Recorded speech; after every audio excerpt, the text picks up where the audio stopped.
There is a time and a place to stick to your principles. This is neither that place nor that time. Somehow I'll survive. You are a spoiled child of privilege who won't survive 10 minutes in an actual prison. If that's true, That's true. It's my fault. You raised me. Everything that's wrong with your life is my doing.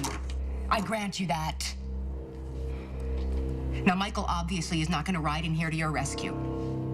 And Silas is in a cell downstairs, barely able to help himself. I am well aware of what you think of me. I know that I've made mistakes with you.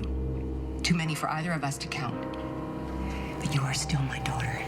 And no matter what you think of me, I love you more than anything in this world. And it breaks my heart to see my baby in jail. So please, would you please let me get you out of here?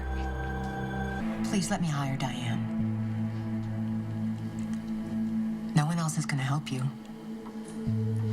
Considering you're my last resort, you can help me. Go ahead. Thank you. Now, was that so hard? You have no idea. I'll be in touch. Mom. Thanks.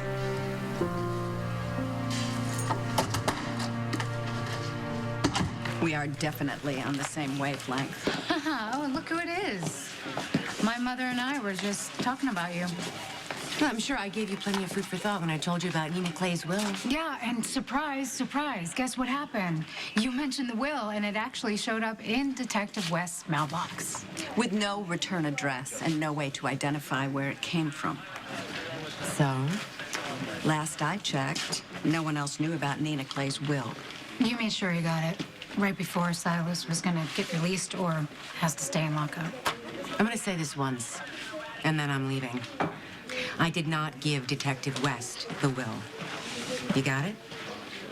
Now, if you excuse me, I have to help my daughter, since Silas is in too much trouble to lift a finger for her himself. Oh, yeah? And whose fault is that? Not mine. Oh, and Sam, it might please you to know that my dear brother did try to force me to admit that I had something to do with what happened to Nina. So congratulations. Julian would gladly throw me under the bus if it meant getting closer to his child.